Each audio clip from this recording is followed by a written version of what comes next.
और अब इस पर सोमवार को ही कोई फैसला होगा। लेकिन इन सबके बीच प्रधानमंत्री केपी शर्मा ओली ने एक बार फिर से इस्तीफा देने से इनकार कर दिया है। उधर सूत्रों से मिली जानकारी के मुताबिक भारत के खिलाफ लगातार बयानबाजी करने वाले ओली अब कुर्सी बचाने के लिए पाकिस्तान और चीन का सहारा ले रहे हैं। एक रिपोर्ट देखते हैं।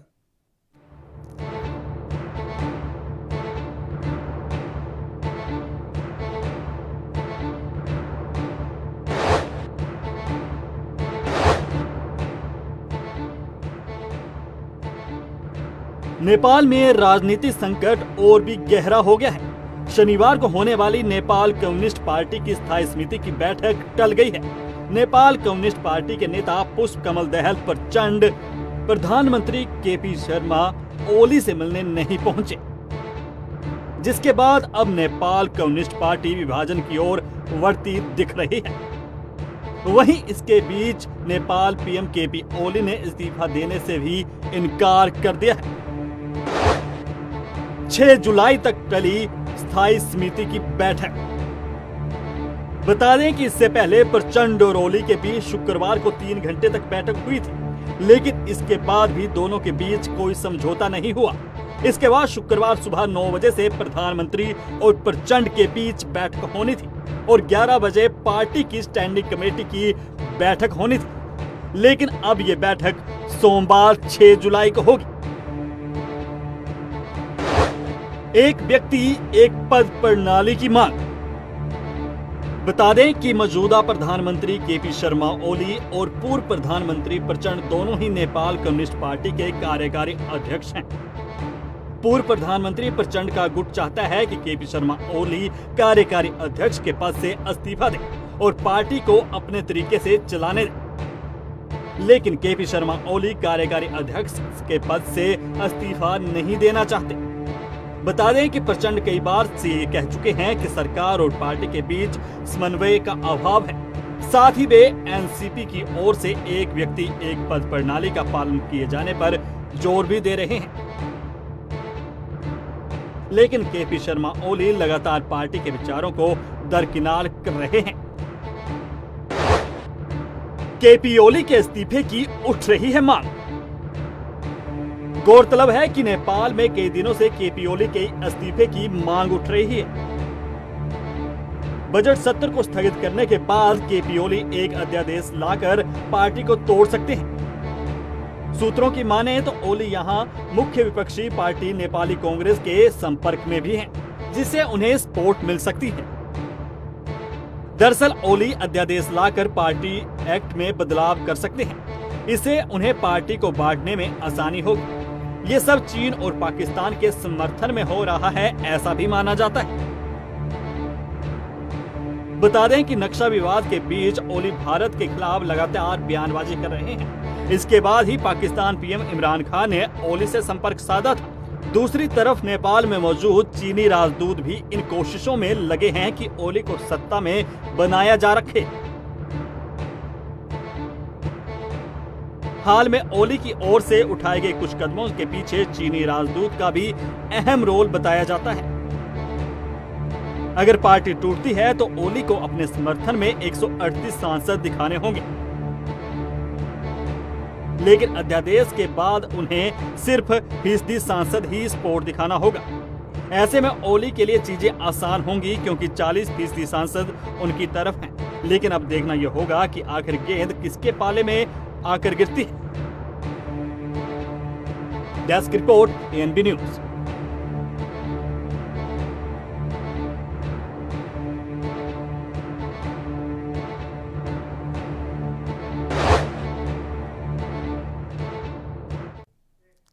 चीन की गोली से ओली नेपाल का सीना भेद रहे हैं और जो राजदूत नेपाल में है वो इससे पहले पाकिस्तान में थी। हाउ यांकी चीन की राजदूत नेपाल में जो इस पूरे मिशन को अंजाम दे रही हैं। चीन और पाकिस्तान लगातार षड्यंत्र रचने वाला एक ऐसा मुल्क और देख रहे हैं भारत के खिलाफ, जो उनकी लड़ाई है भारत के खिलाफ उसको और ज़्यादा पेचीदा बना सके।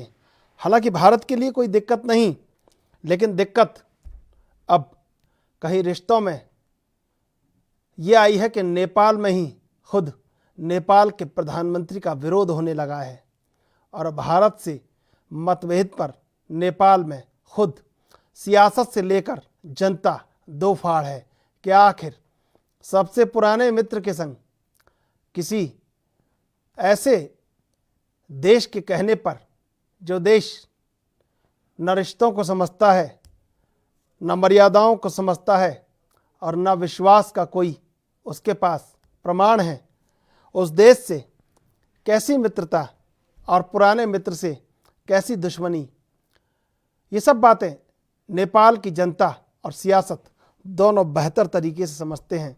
और शायद इसी बेहतरी ने, सविता गिरी ने जो आवाज़ उठाई थी नेपाल की संसद में, वो आवाज़ अब धीरे धीरे नेपाल की ज़मीन पर पुख्ता होने लगी है कि भारत से आखिर रिश्ते इतने ज़्यादा क्यों बिगाड़े जा रहे हैं, क्यों चीन के साथ जाया जा रहा है, और उस चीन के साथ जो किसी का सगा नहीं है, उस चीन के साथ जो अपने सैनिकों तक का सगा नहीं है, जिसने अपने सैनिक मरवा दिए गलवान में और बावजूद इसके उनकी शहादत को बताने से आज तक कतरा रहा है।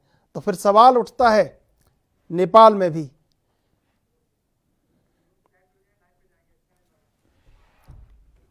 और इस समय हमारे सहयोगी सुनील हमारे साथ जुड़े हैं न्यूज रूम से। सुनील, ओली चीन की गोली से नेपाल का सीना भेद रहे हैं और अब ये बात नेपाल की सियासत से लेकर जनता तक बहुत अच्छी तरीके से समझी जा चुकी है कि ओली कहीं सत्ता के मद में नेपाल को गलत दिशा में ले जा रहे हैं और इसीलिए विरोध अब चरम पर है। जी त्रिशूल जी, इसमें कोई दो राय नहीं, क्योंकि जो वर्तमान नेपाल की सत्ता के हालात हैं वो कुछ ऐसा ही बयान करते हैं। जिस तरह से बैठकें होने वाली थी, अब सोमवार को बैठक होगी, क्या कुछ उस पर निकल के सामने आता है, ये तो सब कुछ भविष्य के हाथ में है। लेकिन जिस ओर आज देश की, नेपाल की सियासत जा रही है, वो कहीं ना कहीं नेपाल को आर्थिक और कई तरीके से व्यापारिक जो हानि है वो पहुंचाने की कारगर सिद्ध होंगी, क्योंकि ऐसे जो माहिर हैं वो भी यही कहना चाहते हैं और कहते भी अक्सर हैं। क्योंकि कहीं ना कहीं आज की डेट में नेपाल को चीन जो है वो मीठा लगने लगा है और उसके पीछे सबसे बड़ा कारण जो है वो सत्ता ही है। हर कोई सत्ताधारी यही ही चाहता है कि उसकी दबदबा जो है वो अब काफ़ी अच्छा हो, और वही आज ओपी जो हैं, जो नेपाल के प्रधानमंत्री हैं, वही कर रहे हैं। इसमें कोई सवाल जो है वो निकल के और कुछ सामने नहीं आता कि सत्ता की लालसा में वो इतने अंधे हो चुके हैं कि देश की किस दशा में आगे बढ़ रहा है उन्हें जरा भी शायद परवाह नहीं है। और जो एक चीज निकल के इस सारे मसले में ओपी के जो बयान सामने आए, जो नेपाल के प्रधानमंत्री के बयान जो भारत के प्रति सामने आए हैं, उससे सही किस्म में अगर देखा जाए तो कहीं ना कहीं वो देश की जनता को, नेपाल की जनता को गुमराह करने वाले हैं। और जो भी चीज़ें, जिस तरह से इल्ज़ाम भारत के प्रति कोहली के द्वारा लगाए जाते हैं, तो वो एक तरीके से साफ और स्पष्ट है कि उससे उनको कुछ हासिल नहीं होने वाला है। सिर्फ एक मसले को लेकर नया उन्होंने जो है मैप जारी किया, तब भी भारत ने अपनी स्थिति स्पष्ट कर दी। उसके पहले भी कई किस्म के जो आरोप हैं वो भारत के प्रति लगाए, तब भी भारत ने अपनी स्थिति स्पष्ट कर दी। लेकिन चीन की चाल को नेपाल समझ नहीं पा रहा है। त्रिशूल जी, ये सबसे बड़ी खामी इस वक्त देखी जा सकती है नेपाल के प्रधानमंत्री के अंदर, और ये अंतर्कलह जो चल रही है नेपाल के बीच में, उसका ठीकरा भारत के सर फोड़ने की गलती भी नेपाल के प्रधानमंत्री कर रहे हैं। त्रिशूल जी देखिए सुशील, जो जिस तरह से तमाम सुगाली की संधि पर चर्चा होने लगी है, कहीं तमाम आप भारत के जो बॉर्डर हैं उन पर चौकियां बनाने लगते हैं, जी जी, तमाम तरह की चीज़ें हैं। आज ओली को क्यों याद आया? ओली को ये बात पहले याद आ जानी चाहिए थी। वो प्रचंड भी जो कहीं भारत के खिलाफ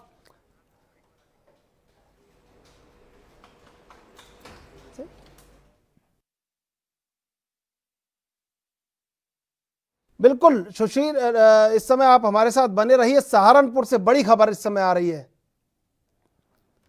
यूपी के मंत्री में कोरोना की पुष्टि। आयुष मंत्री धर्म सिंह सैनी की रिपोर्ट आई पॉजिटिव। पिलखनी राजकीय मेडिकल कॉलेज में किए गए क्वारंटाइन, पूरे परिवार को किया गया होम क्वारंटाइन। यूपी से बड़ी खबर सहारनपुर से, यूपी के मंत्री में कोरोना की पुष्टि। आयुष मंत्री धर्म सिंह सैनी की रिपोर्ट आई पॉजिटिव। पिलखनी राजकीय मेडिकल कॉलेज में किए गए क्वारंटाइन, पूरे परिवार को किया गया होम क्वारंटाइन। यूपी से बड़ी खबर, यूपी के मंत्री में कोरोना की पुष्टि। आयुष मंत्री धर्म सिंह सैनी की रिपोर्ट आई पॉजिटिव। पिलखनी राजकीय मेडिकल कॉलेज में किए गए क्वारंटाइन, पूरे परिवार को किया गया होम क्वारंटाइन। यूपी से बड़ी खबर इस समय, यूपी के आयुष मंत्री धर्म सिंह सैनी को कोरोना की पुष्टि।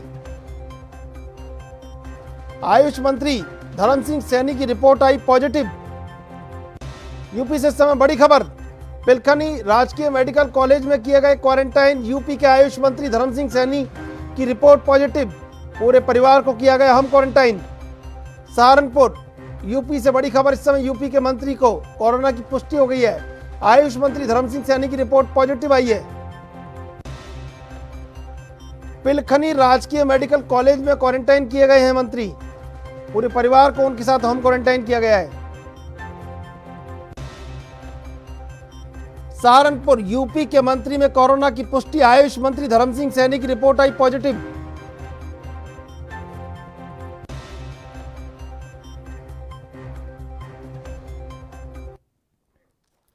सुनील, तमाम बातों में जब हम देखते हैं कि जिस तरह ओली कहीं ना कहीं अब अपनी सियासत को भी देख रहे हैं और अपनी तमाम चीज़ों को देख रहे हैं, लेकिन अब उनका जो विरोध हो रहा है उस विरोध के लिए उन्होंने तरह तरह की चालें शुरू कर दी हैं और कहीं अंदर खाने चीन और पाकिस्तान का समर्थन भी उनके साथ है। कोई दो राय नहीं, आपका सवाल बिल्कुल जायज़ है। और चीन इसलिए जो है वो नेपाल को समर्थन दे रहा है, ओली को समर्थन दे रहा है, उसके पीछे सबसे बड़ी वजह जो है वो मैं आपको बता दूं कि जो धारचूला से जो एक सड़क का लिपुलेख तक जो काम शुरू हुआ है, जिसपे 1962 की अगर मैं याद दिला दूं, चीन को आज भी समझ जाना चाहिए कि 1962 की हार मुझे लगता है कि चीन भुला बैठा है, गलती कर बैठा है और एक बार उसको याद कर लेना चाहिए, इतिहास के पन्नों को एक बार देख लेना चाहिए। जो गलती आज नेपाल की आड़, नेपाल को आगे कर दूसरे के कंधे पर जो बंदूक रखकर गोली चलाने की कोशिश चीन कर रहा है, वो नेपाल का कंधा है। ये बात ओपी को जो उनके प्रधानमंत्री हैं नेपाल के केपी ओली, उनको भी समझनी चाहिए, क्योंकि आज की डेट में जिस तरह से जो धारचूला और लिपुलेख तक का एक सड़क परियोजना का काम जिस तरह से शुरू किया गया है, उससे कहीं ना कहीं खतरा ज्यादातर चीन को लग रहा है, क्योंकि वो डरा हुआ है, अंदर से बता नहीं पा रहा है और ओली को शायद ये बात समझ नहीं आ रही है। सत्ता का नशा ही कुछ ऐसा होता है, क्योंकि वो कई बार सत्ता में रह चुके हैं। 1991 में जो सत्ता में आए थे, 1994 में सत्ता में आए थे, उसके बाद अलग अलग ओहदों पे रहे, गृह मंत्री तक वो रहे हैं, तो उनको शायद सत्ता का नशा जो है वो चीन क्या कर रहा है वो समझ नहीं आ रहा है। और भारत से उसके संबंध, नेपाल के संबंध अच्छे रहे हैं। कोरोना महामारी के वक्त भी नेपाल ने अच्छे तरीके से प्रधानमंत्री नरेंद्र मोदी के साथ इस पे लड़ने की बात कही थी कि साथ लड़ेंगे और कोरोना को हम लोग मात देंगे, इसको फैलने नहीं देंगे। लेकिन आज शी जिनपिंग या बाकी जो वहां से नेपाल को चीजें मिल रही हैं, उसकी वजह से शायद नेपाल में जो प्रधानमंत्री हैं वो सत्ता के नशे में इतने चूर हो गए हैं कि उनके अच्छे और बुरे की समझ ही नहीं दिख रही। और अंदर में जो उनकी बगावत चल रही है, जो एक्स प्रधानमंत्री रहे हैं प्रचंड, वो भी उनसे बात करने के लिए पहुंचे, उन्होंने भी उनसे बात करने की पूरी कोशिश की, लेकिन वो बात भी नहीं बन पाई, क्योंकि जो उनकी पार्टी है, जो उनका वहां पे बहुमत है, उन सारी चीज़ों को देखने के लिए उन्होंने एक कोशिश की कि ऐसा कुछ ना हो कि नेपाल में उनकी सरकार गिरे। लेकिन जो वोट फीसदी या जो सीटें उनको चाहिए, वो कहीं ना कहीं ओपी जो हैं उनको, ओली जो हैं उनको इस बात का अभी भी शायद नशा है कि मेरी सरकार नहीं गिरती, और पार्टी को जो है वो शायद दरकिनार करने की कोशिश कर रहे हैं। ऐसी भी जो खबरें हैं जो नेपाल से निकलकर सामने आ रही हैं। लेकिन इसके साथ साथ जो पूर्व प्रधानमंत्री हैं बाबूलाल वो भी वहाँ से ओली को ट्वीट करके आगाह कर चुके हैं कि उनकी जो सियासत से इस वक्त चल रही हुई है वो कहीं ना कहीं उनको जो है वो धराशायी कर सकती है। और ऐसी स्थिति में मैं आपको बता दूं कि धारचूला और जो लिपू लेक तक बिल्कुल सुनील, इस समय हमारे साथ प्रभात त्रिपाठी जुड़ चुके हैं, नेपाल और भारत मामलों के अच्छे जानकार हैं। प्रभात त्रिपाठी वरिष्ठ पत्रकार हैं, आपका बहुत बहुत स्वागत एएनबी न्यूज पर। प्रभात त्रिपाठी, आप लंबे समय से देखते रहे तमाम चीजों को, बहुत लंबे समय से पत्रकारिता कर रहे हैं इस विषय पर, आपको बहुत अच्छे से पता है ये मतभेदों का जो असली कारण है वो क्या है? ये कहीं ना कहीं जिस तरीके से ये नेपाल का पूरा घटनाक्रम हो रहा है, क्योंकि ओली के ऊपर सीधा आरोप लग रहा है कि वो चीनी राजदूत के सह पे वो काम कर रहे हैं, और कम्युनिस्ट शासन में जो प्रचंड है इनके जो, और 2 पद ये लिए हुए, एक प्रधानमंत्री पद और एक वहाँ का जो है अपना राष्ट्रीय पद है। तो ऐसी स्थिति में जो इनका चाइना से सीधा सपोर्ट माना जा रहा है, तो लोकल स्तर पे वहाँ जो विरोध हो रहा है वो सांसदों, स्थानीय सांसदों का, कि भारत का और नेपाल के जो रिश्ते, रोटी और बेटी के जो रिश्ते थे, वो रिश्ते नेपाल भारत से खराब नहीं करना चाहता है। लेकिन जिस तरीके से चीन जो है लगातार अपनी चालबाजी से, और चीन का जो राजदूत है वो ओली को पूरा सपोर्ट कर रहा है, और अभी तक ओली इस्तीफा भी दे चुके होते हैं अगर चीन का सपोर्ट ना होता, चीन का अगर कहीं ना कहीं हाथ ना होता। तो ऐसी स्थिति में ओली को लेके एक पार्टी के अंदर एक बहुत बड़ी कसमकस चल रही है, क्योंकि जिस तरीके से ओली लगातार भारत के खिलाफ, चाहे वो नक्शा पास कराने का मामला हो, नक्शा जो पास किया गया और जो भी कानून संशोधन की बात है, उसमें ओली चाइना की गोद में बैठे हुए नजर आ रहे हैं। तो ऐसी स्थिति में नेपाल लगातार भारत से अपनी मित्रता खोना भी नहीं चाहता है, और नेपाल जिस तरीके से अब ये नेपाल ने हरकत की है और नेपाल में जो हो रहा है वो ओली की नीतियों के खिलाफ जो है वहाँ वो खुद घिर गए हैं अपने उसमें। तो ऐसी स्थिति में कहीं ना कहीं चाइना का पूरा हाथ इसमें नजर आ रहा है, और प्रचंड चाहते हैं कि ओली जो है पद से हटे और जो है कोई दूसरा उसमें पद पे बैठे। तो ऐसी स्थिति में जो खींचतान चल रही है, तो नेपाल का जो पूरा गहमा गहमी है वो भारत के लिहाज से एक सही भी नहीं कहा जाएगा, क्योंकि भारत के जो रिश्ते थे वो उसको चाइना लगातार भारत और नेपाल के रिश्तों को खराब करने में कामयाब रहा है।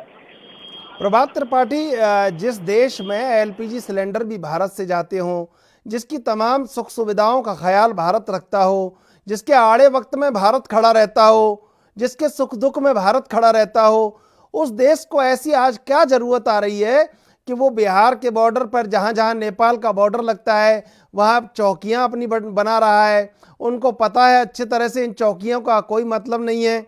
वो जिस तरह से अब भारत से कहीं जो एक अंतरंग संबंध थे, जो एक मित्रता थी, उसको दूर करने के लिए दिखावा कर रहा है। क्या महसूस हो रही है, क्या जरूरत महसूस होती है इन चीज़ों की?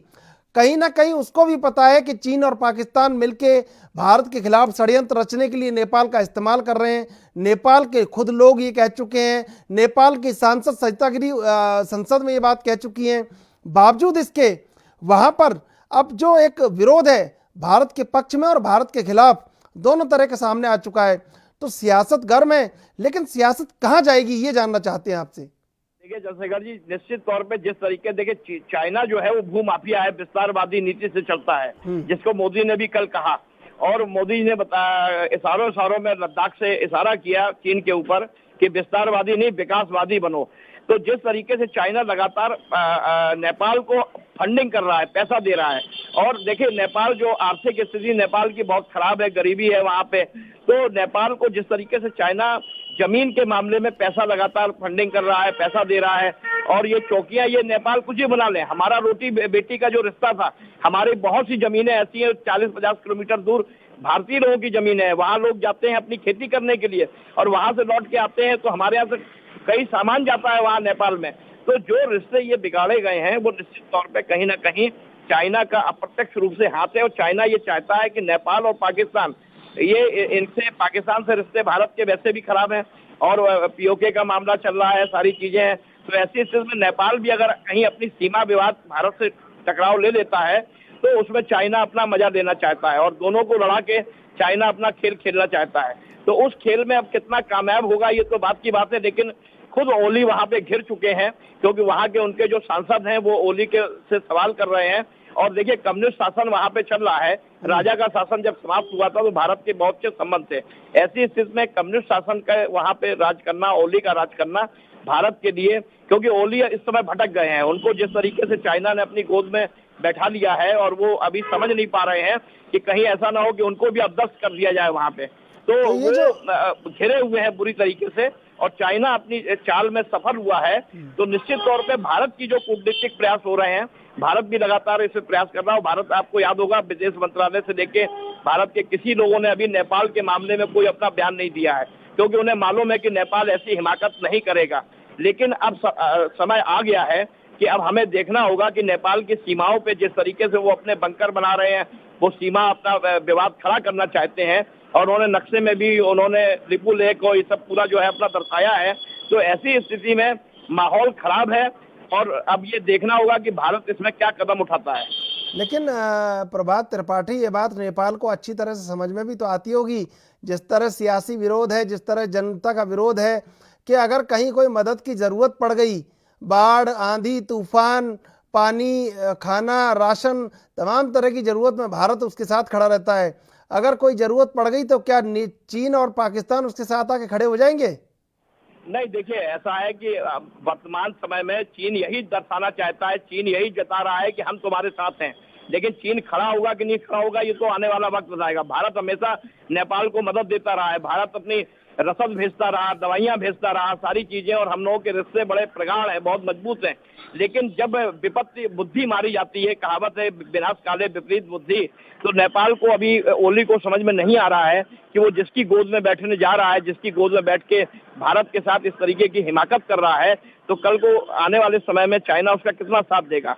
तो ये अब आने वाला वक्त बताएगा और निश्चित तौर पे चाइना अभी सफल हो गया है ओली को अपने पक्ष में करने में, और उसने एक विवाद तो खड़ा कर ही दिया है, भारत के लिए एक टेंशन तो क्रिएट कर ही दिया है। बिल्कुल। अब वहां की जनता जिस तरीके से जवाब देगी, क्या होगा, क्या मिड टर्म पोल होंगे वहां पे, किस तरीके से चुनाव होगा, क्या सरकार वहां गिरेगी, ये सारी चीजें आने वाले वक्त में पता लगेगा भी। बिल्कुल। प्रभात त्रिपाठी, आपका बहुत बहुत धन्यवाद एएनबी न्यूज से जुड़ने के लिए। सुनील, जब आप पूरे परिदृश्य को देखते हैं, आप लगातार इस खबर को देख रहे हैं बहुत अच्छे से, क्या लगता है कि भारत और नेपाल के संबंध महज एक सियासी ज़रूरत के लिए या सियासी लाभ के लिए ख़त्म किए जा सकते हैं? उन संबंधों को मिटाया जा सकता है?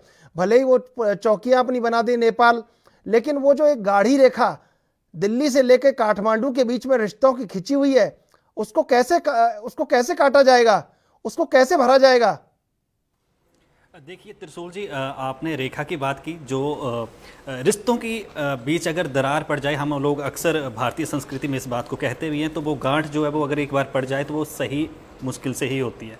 लेकिन भारत और नेपाल के रिश्ते वैसे मैत्रीपूर्ण रहे हैं, ऐसा कुछ कभी हुआ नहीं कि भारत और नेपाल को आमने सामने होना पड़ा हो। लेकिन वर्तमान में स्थिति कुछ ऐसी हुई है, साल 2015 के बाद जब नेपाल का नया संविधान आया था, उस टाइम सुशील कोइराला जो वहाँ के प्रधानमंत्री थे, उनको भी इस्तीफा देना पड़ा था। उसके बाद ओपी जो ओली हैं वो वहाँ पे आए थे। तो उसके बाद जैसे अभी हमारे साथ जो सहयोगी जुड़े थे पत्रकार, उन्होंने भी जैसे कहा था, तो भारत ने 135 दिन तक जो है नेपाल के तरफ जो दवाइयों की या बाकी चीज़ों की, वो पेट्रोल वगैरह की सप्लाई को रोक दिया था। लेकिन उसके बाद स्थिति फिर से सामान्य हुई थी। 2017 में अगर मैं बात करूं तो जब ओली प्रधानमंत्री चुनाव के लिए वहाँ पे चुनाव प्रचार कर रहे थे, सरकार बनाने के लिए प्रचार किया जा रहा था पूरे जोर शोर से, तो उस टाइम भी उन्होंने कहीं ना कहीं तिब्बत का जिक्र किया था, मानसरोवर का जिक्र किया था, भारत की राजनीति पे और भारत के हुक्मरानों पर कई किस्म के सवाल उठाए थे।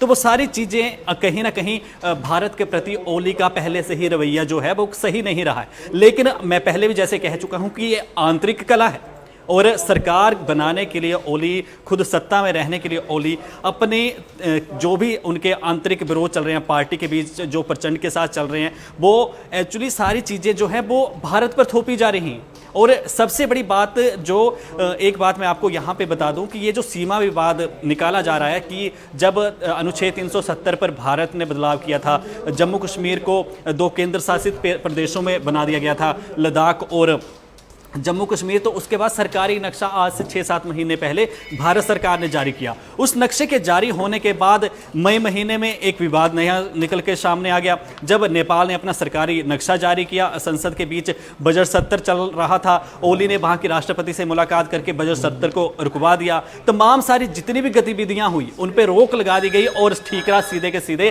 भारत के ऊपर फोड़ा गया। आज जिस सीमा विवाद की बात करते हैं नेपाल के प्रधानमंत्री, या जो नेपाल का नक्शा निकलकर सामने आया है, वो विवाद इन लोगों ने खुद 204 साल बाद एक संधि को चैलेंज किया है। शायद ओली साहब भूल गए हैं कि एक संधि हुई थी आज से 204 साल पहले। मैं उसको आपको बताना भी चाहूंगा कि वो सुगोली संधि थी, और आज से 204 साल पहले शायद इतिहास के जो जानकार हैं, इतिहास के जो माहिर हैं, उनको पता भी होगा कि उस संधि के दौरान क्या कुछ हुआ था। और नेपाल के प्रधानमंत्री को भी शायद याद कर लेना चाहिए कि जब ब्रिटिश रूल लागू था भारत में, उस टाइम ब्रिटिश भारत की जो साम्राज्य, जो अंग्रेजों का शासन था, उस टाइम नेपाल की ब्रिटिश शासनकाल में अंग्रेजों से जो लड़ाई चली हुई थी, उसको रोकने के लिए जो चीज की गई थी उसका नाम दिया गया था सुगोली संधि। और उस संधि के मुताबिक जो हिस्से भारत को दिए गए थे, उसमें कुछ हिस्से जो हैं उत्तराखंड में आए हैं, हिमाचल प्रदेश में आए हैं और अरुणाचल प्रदेश में आए हैं। ऐसे ये सारी चीजें जो हैं वो एक बार ओली को भी समझ लेनी चाहिए कि जो एक सीमा रेखा लगभग 1800 किलोमीटर की है बनी हुई, उसके बीच जे अगर आज इस तरह का वो बयानबाजी करते हैं और भारत को नीचा दिखाने की कोशिश करते हैं, तो उंगलियां उनके तरफ ही जो उठ रही हैं। उनके अंदर के उनकी पार्टी के एनसीपी के लोग ही उन पर उंगलियां उठाना शुरू कर दी हैं। मैं आपको सुगोली संधि का जिक्र कर रहा था, तो उसके बारे में मोटा मोटा विस्तार से यहाँ पे अपने दर्शकों को बता दूं कि ये 1814 और 16 के दरमियान हुई थी। तो इस पे जब हस्ताक्षर हुए थे, ये ब्रिटिश भारत, जब अंग्रेजों का शासन भारत पे था उस वक्त की बात है, तो ये दिसंबर 1815 में हुआ था।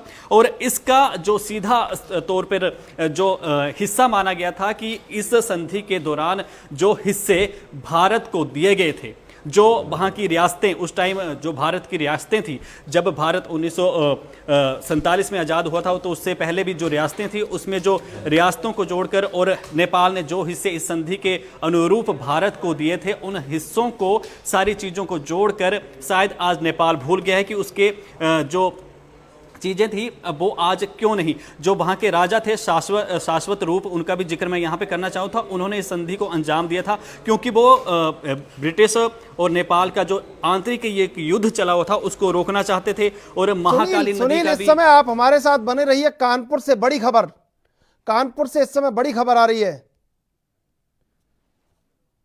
कानपुर से बड़ी खबर, गैंगस्टर विकास दुबे का मामला। आज दोपहर में घर को ढाया गया था। कानपुर मुठभेड़ मामले में सूत्रों के हवाले से बड़ी खबर। उन्नाव कोर्ट में सरेंडर करने की फिराक में विकास दुबे, कोर्ट को छावनी में किया गया तब्दील। कोर्ट परिसर में जाने वाले सभी लोगों की जांच कर रही है पुलिस। कानपुर मुठभेड़ मामले में सूत्रों के हवाले से बड़ी खबर।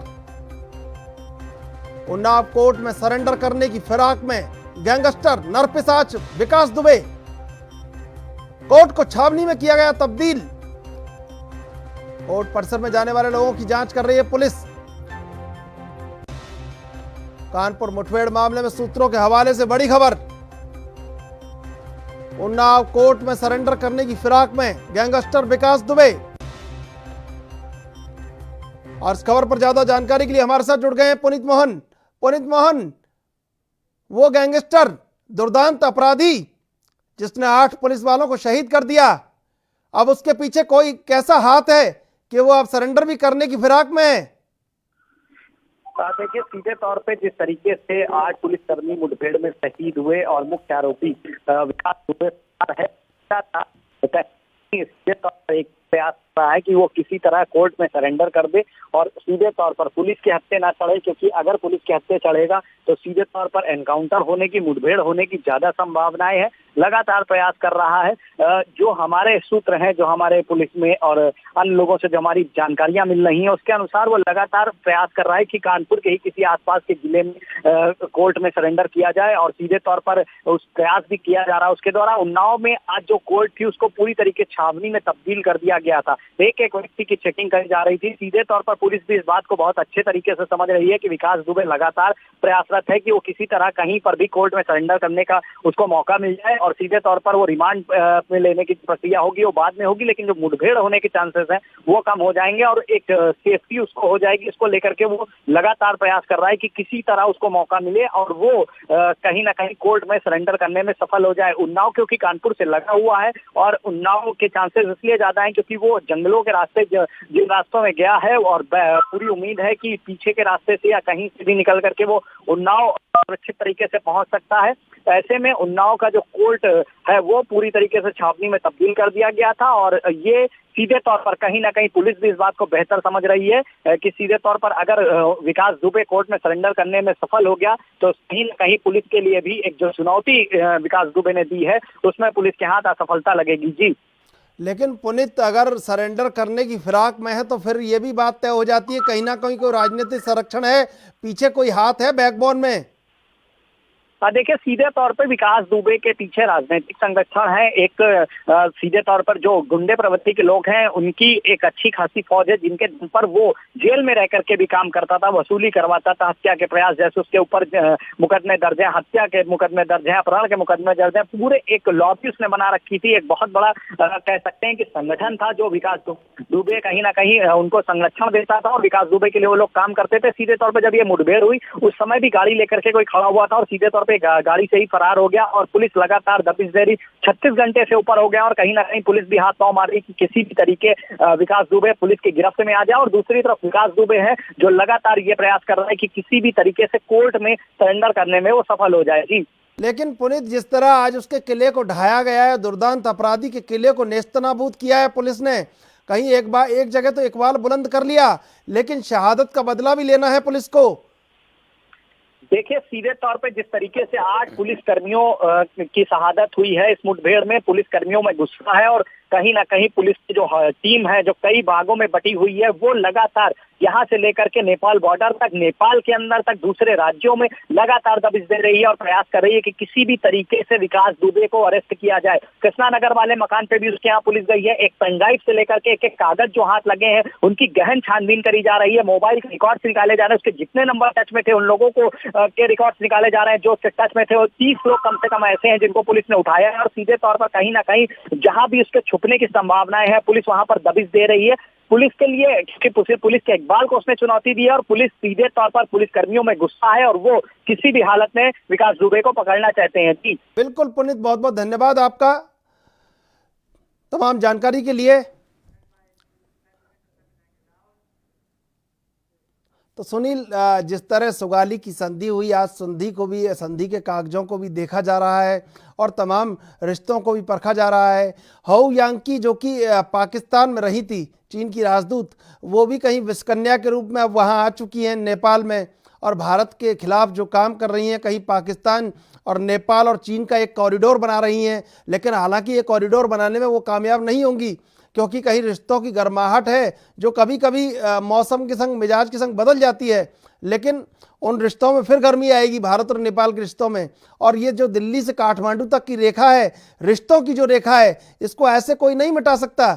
ना हाउ यांकी मिटा सकती हैं, ना इमरान खान मिटा सकते हैं, ना शी जिनपिंग मिटा सकते हैं। सुगाली की संधि का आप जिक्र कर रहे थे, एक बार आपसे जानना चाहेंगे क्या सुगाली की संधि में क्या शर्तें थी के बारे में बताऊंगा, लेकिन त्रिशूल जी, सबसे बड़ी बात क्या है आज की डेट में? पहले रूल चलता था कि डिवाइड एंड रूल, और आजकल जितने भी हुक्मरान हैं ज़्यादातर वो इस बात में रहते हैं कि जनता को कंफ्यूज करो और रूल करो। सो आजकल की डेट में जो कंफ्यूज एंड रूल की स्थिति जो है बनी रही है। और सिबालिक जो सिगोली संधि मैं आपको बता दूं, तो सिगोली संधि का विवाद और इसकी चर्चा तब शुरू हुई जब मई महीने में जो धारचूला और लिपुलेख का जो सड़क परियोजना का काम शुरू हुआ, तो भारत को जब ये चीज़ पता लगी कि इसको लेकर चीन और नेपाल जो हैं वो विवाद खड़ा कर रहे हैं। तो इसके बारे में जब हमारे जैसे लोग जब स्टडी करने लगे तो एक सुगोली संधि निकल कर सामने आई, जैसे कि मैंने पहले जिक्र कर रहा था कि 204 साल पहले ये संधि हुई थी और 204 साल बाद ये मसला फिर से उठा है। तो शिवालिक संधि के अकॉर्डिंग जो रियासतें उस टाइम बटी थी तो उसमें से अंग्रेजों के साथ ये संधि जो हुई थी, शाश्वत रूप एक राजा थे उनके साथ हुई थी दिसंबर 1815 में। उस वक्त जो है इसमें हस्ताक्षर हुए थे और 4 मार्च 1816 को इसका अनुमोदन किया गया था। इस संधि के बाद जो चीजें निकल कर आई, जो क्षेत्र बांटे गए, वो हिमाचल, उत्तराखंड, पश्चिम बंगाल में उनका विलय कर दिया गया। विलय होने के बाद किसी ने कोई किसी किस्म का सवाल नहीं उठाया। 1947 के बाद 1962 में आके जब चीन से युद्ध हुआ तो चीन ने इस मसले को फिर उठाया। तिब्बत विवाद जब हुआ, जब दलाई लामा भारत की ओर शरण लेने आए, तब इसको लेकर चर्चा हुई। तमाम किस्म के राजनीतिक सवाल निकल कर सामने आए। सत्ता में हर किसी को रहना था, हर किसी ने अपने तरीके से इसको बयान किया। तो इस संधि के अकॉर्डिंग जो है वो मैं आपको बता दूं कि जब 2 दिसंबर 1815 को इस संधि को नेपाल सरकार की ओर से सुनील एक बार हम आपसे जुड़ेंगे, सुगाली की संधि के बारे में जानेंगे, लेकिन इस समय एक वरिष्ठ पत्रकार हैं विनोद तिवारी, जो कि भारत नेपाल सीमा पर ही रहते हैं, वो हमारे साथ जुड़ चुके हैं। विनोद तिवारी, आपका बहुत बहुत स्वागत है एनवी न्यूज पर। धन्यवाद सर।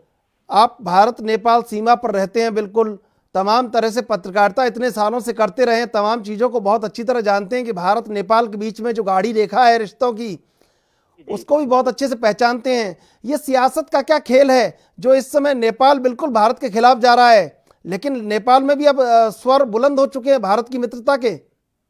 नेपाल, भारत और नेपाल के जो लोग हैं जो सीमा पर रह रहे हैं, इस पार और उस पार, जो भारत के विभिन्न कस्बों में, गांवों में जो रहते हैं, और वे लोग जो नेपाल के विभिन्न कस्बों में, गांवों में रहते हैं, उनके बीच एक रोटी और बेटी का संबंध सदियों पुराना है, पहले से है। आपस में रिश्ते हैं, लोगों के आना जाना है, मेल जोल है। आज भी लोगों का वो अपनत्व तो कहीं टूट नहीं पाया है। सरकार सियासत कर रही है, ये अलग एक विषय है, लेकिन सच्चाई ये है कि जो व्यक्तियों के बीच में संबंध है, लोगों के संबंध हैं, वो अटूट हैं, अटूट बने हुए हैं। हेलो, बिल्कुल विनोद तिवारी, आपकी आवाज हमें मिल रही है। जी जी जी। तो विनोद तिवारी, ये ऐसी बीच में क्या खाई पैदा हो गई है कि कहीं बहुत स्पष्ट समझ में आ रहा है कि चीन और पाकिस्तान दोनों मिलकर कॉरिडोर डेवलप करना चाहते हैं भारत के खिलाफ, और उसमें नेपाल बीच में आता है। ये इस बात को लेकर ये जो नया विवाद उत्पन्न हुआ है, सरकार ने वहां की जो नेपाल की सरकार है, ओली सरकार है, वो जो चीन के पाले में आकर खड़ी हुई है, इसको लेकर जो भारत और नेपाल की सीमा पर लोग रहते हैं, जिनका आपस में जुड़ाव रहा है, जो सामाजिक संरचना में एक दूसरे के सहभागीदार रहे हैं और एक दूसरे से मिलते जुलते रहे हैं, उनमें इसको लेकर बहुत दर्द है, एक बहुत ज्यादा पीड़ा है। सरकार के रुख को लेकर बहुत पीड़ा है, और यह पीड़ा भारत के लोगों में भी है और नेपाल के लोगों में भी है। वे हर स्थिति में भारत और नेपाल के लोगों को आपस में जुड़ा हुआ देखना चाहते हैं। जो उनकी एकरूपता थी, जो उनकी सामाजिक जुड़ाव था, जो उनका अपनापन था, उसको वो बनाए रखना चाहते हैं और हर कीमत पर बनाए रखना चाहते हैं। बिल्कुल, ये जो दर्द है कि कहीं सियासत ने कहीं उन सीमाओं को थोड़ा सा ऊंचा करने का प्रयास किया है, कटीली एक झाड़ियां, एक बाढ़ खड़ी कर रही है, लेकिन जो लोगों का अपनापन है, एक रूपता है, वहाँ एक दूसरे के यहाँ जाना आना है, जो एक संबंध है गहरा मित्रता का, उसमें जो खाई पैदा की जा रही है, आपको लगता है कि ये कभी ना कभी कम हो जाएगी आने वाले समय में?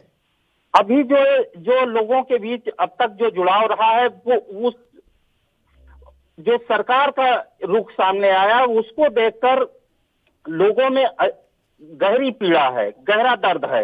और ये दर्द केवल भारत के लोगों में नहीं है, नेपाल के लोगों में भी है। वे अपना सहोदर मानते हैं भारतीयों को। ये अभी जो सामाजिक संरचना है, उसमें ये स्थायी जो है गहरी नहीं हो पाएगी। सरकार का रुख, वहां के सरकार का रुख भले ही भारत के विरोध में आ गया है और वो चीन के पाले में चले गए हैं, चीन की भाषा बोलने लगे हैं।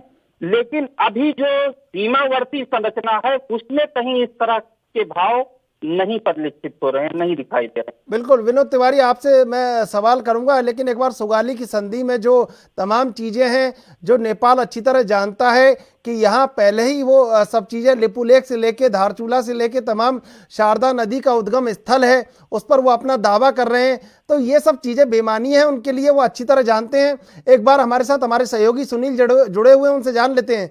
सुनील, बताइए, शारदा नदी का उद्गम स्थल है महाकाली नदी, वो कह चुके हैं 204 साल पहले कि महाकाली नदी तो भारत में ही है उद्गम स्थल।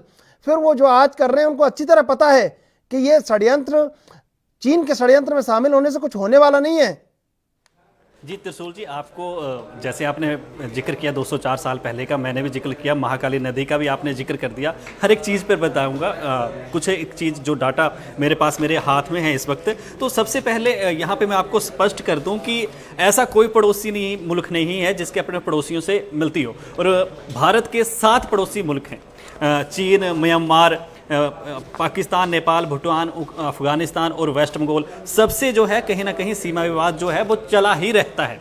हर किस्म की तैयारी, हर किस्म के सवाल जो हैं जब भी उठते हैं तो भारत अपनी हमेशा ही तैयारी करके रखता है कि सीमा पर अगर भारत के प्रति कोई आंख अपनी दिखाएगा तो उसको मुंह तोड़ जवाब मिलेगा। तो ऐसी ही स्थिति आज की स्थिति में भी पैदा हुई है। अगर नेपाल को चीन फोर्स कर रहा है कि आप आगे बढ़ो, हम आपके साथ हैं, तो वो नेपाल की शायद गलतफहमी है और इस गलतफहमी से वो निकलकर बाहर आए। और सुगोली संधि का मैं आपको बता दूं, तो जब सुगोली संधि हुई थी उससे पहले तक जो पूर्व में दार्जिलिंग और तिस्ता, दक्षिण पश्चिम में जो नैनीताल और पश्चिम में कुमाऊं राजशाही, गढ़वाल राजशाही और बरसर, ये सारी चीज़ें, ये सारे नाम मैं उस वक्त के ले रहा हूँ जो आज भी भारत में मौजूद हैं। और हम लोग शायद वहाँ पे, जैसे नैनीताल हो गया, यहाँ पे पर्यटन के तौर पर भी देखा जाता है कि पर्यटन के तौर पर भी लोग घूमने जाते हैं। लेकिन चीज़ें उस वक्त की हैं जब ब्रिटिश काल भारत में था, जब नेपाल का ब्रिटिश शासन में युद्ध चला हुआ था। तो उस वक्त जब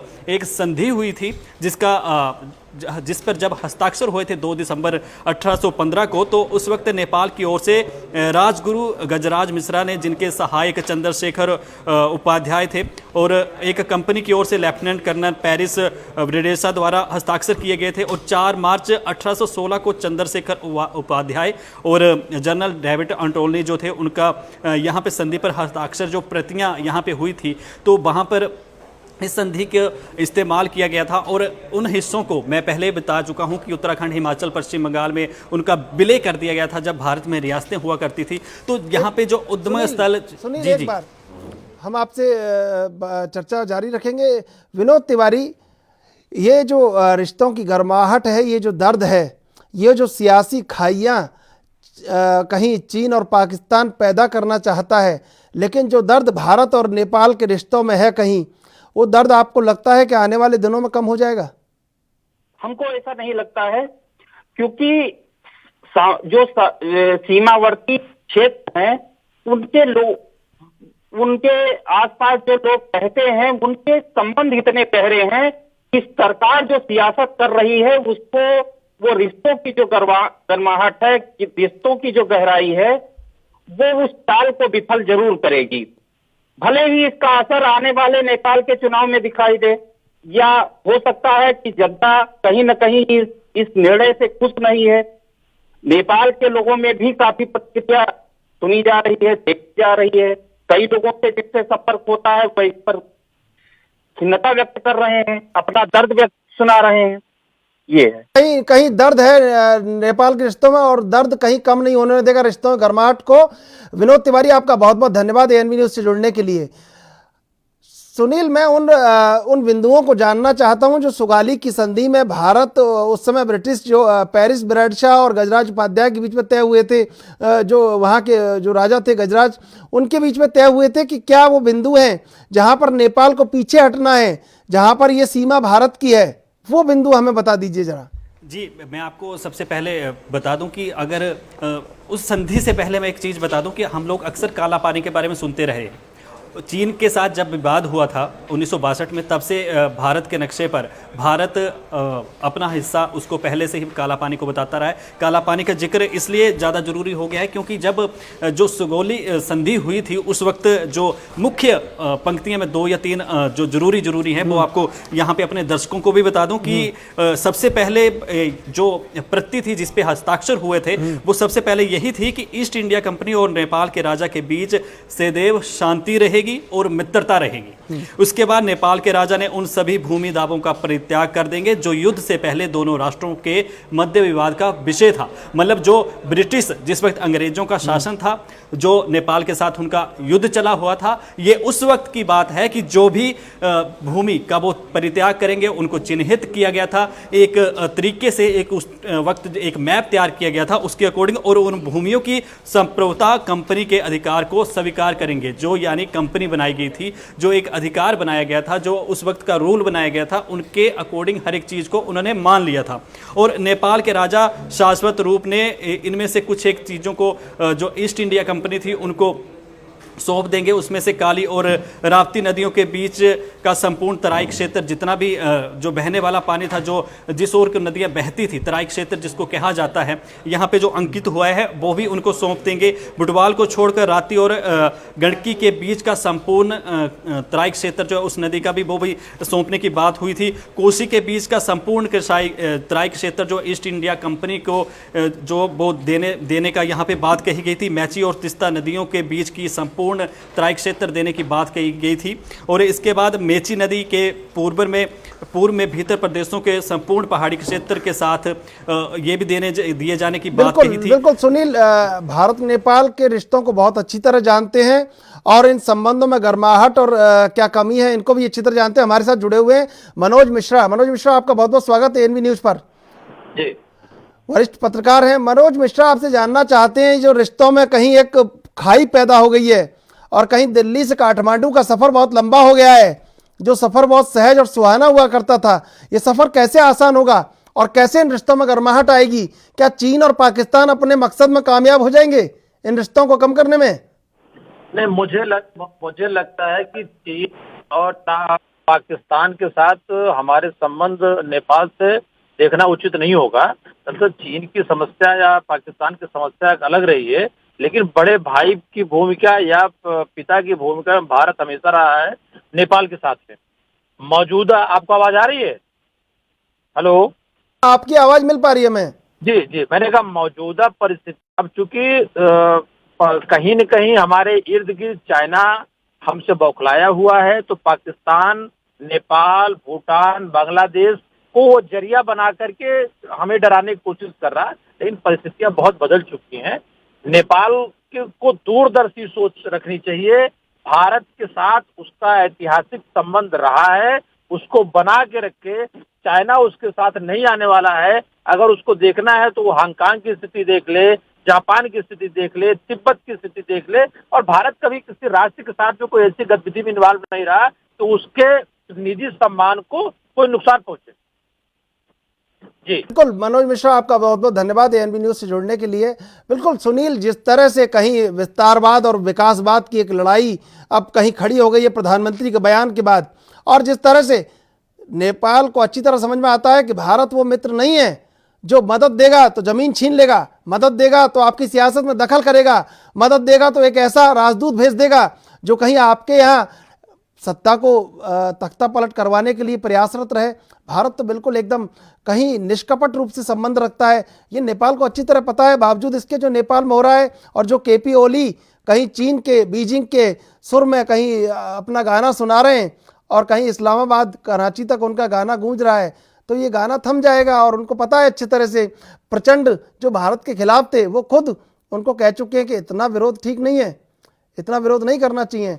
तमाम तरह अब जो पार्टी में वहाँ पे एक भूचाल खड़ा हुआ है, पार्टी में उनके खिलाफ विरोध का स्वर जिस तरह बुलंद हो रहा है, तो ये केपी ओली को भी अच्छी तरह समझ में आ रहा होगा। सुनील जी, आपको मैं बताना चाहूँगा कि इस वक्त जो केपी ओली, खड़ग प्रसाद ओली जिनका पूरा नाम है, नेपाल के प्रधानमंत्री जो है, वो इस वक्त अपनी डफली, अपना राग पूरी तरीके से बजा रहे हैं। बजट 70 था, रद्द करवा दिया। उसके बाद बैठक बुलाई, रद्द होगी, सोमवार को होगी अब। और उसके बाद जो मंत्री उनसे मिलने आए, जो चीज़ें वहाँ पे हुई, उनमें एक सहमति नहीं बन पाई। एक्चुअली ये सारा विवाद जो है वो सिर्फ अध्यक्ष को लेके है, जो कार्यकारी अध्यक्ष एनसीपी का है। ये पूरा मसला जो है ये उसको लेके है, क्योंकि प्रचंड जो हैं वो भी कार्यकारी अध्यक्ष एनसीपी के हैं, जो उनकी रूलिंग पार्टी वहाँ पे है, और उसके साथ ओली जो है वो भी वहाँ पे कार्यकारी अध्यक्ष है। इनका आपसी विवाद है त्रिशूल जी, इनका आपसी विवाद है। आपसी विवाद में ओली, मैं आपको याद दिला दूं कि 2017 के जब चुनाव प्रचार के लिए ओली निकले थे और जीत का दावा हर जगह ठोक रहे थे, तब उन्होंने पीस एंड फ्रेंडशिप जो 1950 में भारत के साथ संधि हुई थी उस पर भी सवाल उठाए थे। तमाम तरीके के सवाल उठाने के बाद फिर भी जब भी नेपाल में कोई परेशानी आती है या प्राकृतिक आपदा आती है तो भारत हमेशा नेपाल के साथ खड़ा है। लेकिन बिल्कुल, भारत नेपाल के साथ खड़ा है और तमाम तरह की बातें जो नेपाल को अच्छी तरह समझ में आ रही है।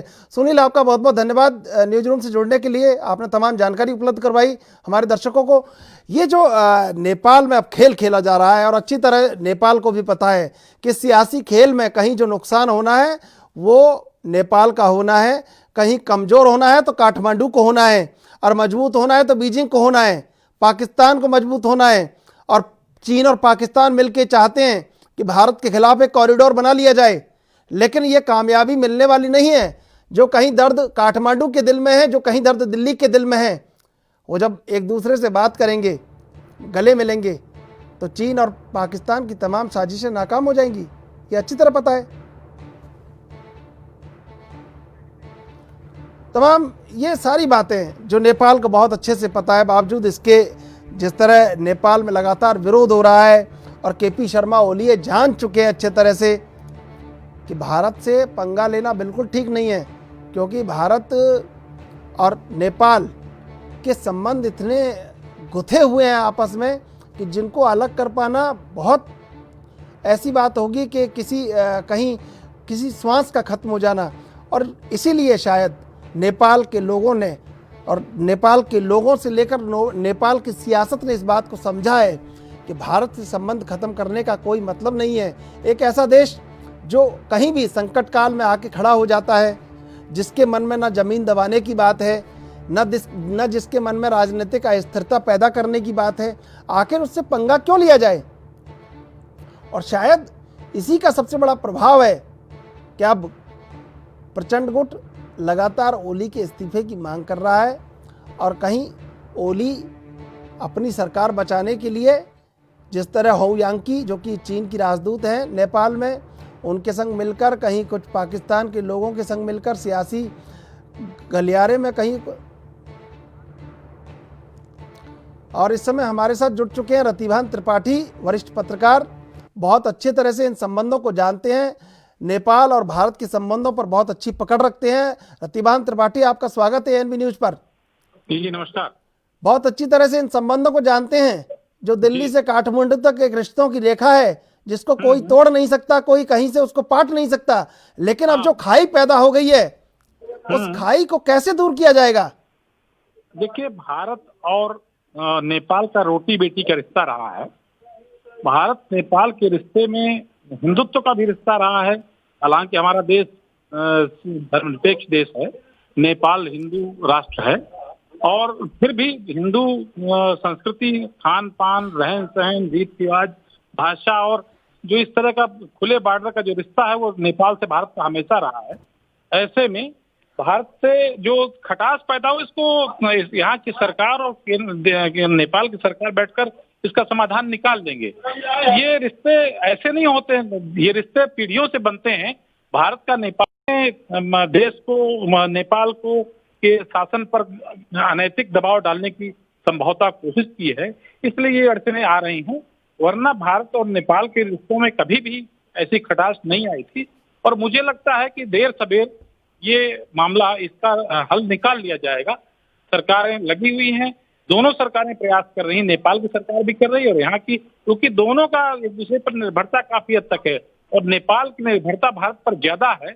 वजह ये कि नेपाल की आर्थिक स्थिति बहुत सुदृढ़ नहीं है भारत के मुकाबले। भारत हमेशा सहयोगी देश रहा है नेपाल का, तो इस बात का एहसास वहाँ की जनता को है, वहाँ की सरकार को है। ऐसे में निश्चित रूप से इसका समाधान निकलेगा, जल्दी ही निकलेगा और सरकार कोशिश कर रही है। और जो ये केपी शर्मा ओली हैं, रतिबान त्रिपाठी, इनके जो तमाम अब ये जो कुचक्र इनने कहीं रचा है, इसका भी धीरे धीरे पर्दाफाश होता जा रहा है। और कहीं जो नेपाल की आवाम है उसको भी लगता है कि सियासी जो कहीं एक सियासी हुक्मरान है नेपाल में, वो कहीं गलत दिशा में जा रहे हैं। इस बात को लेकर बिल्कुल, वो दरअसल कम्युनिस्ट शासन है वहाँ प्रकारांतर से, और कम्युनिस्ट शासन में स्वाभाविक रूप से उनका झुकाव चीन की ओर भले ना हो, लेकिन दबाव में चीन की ओर हो सकता है।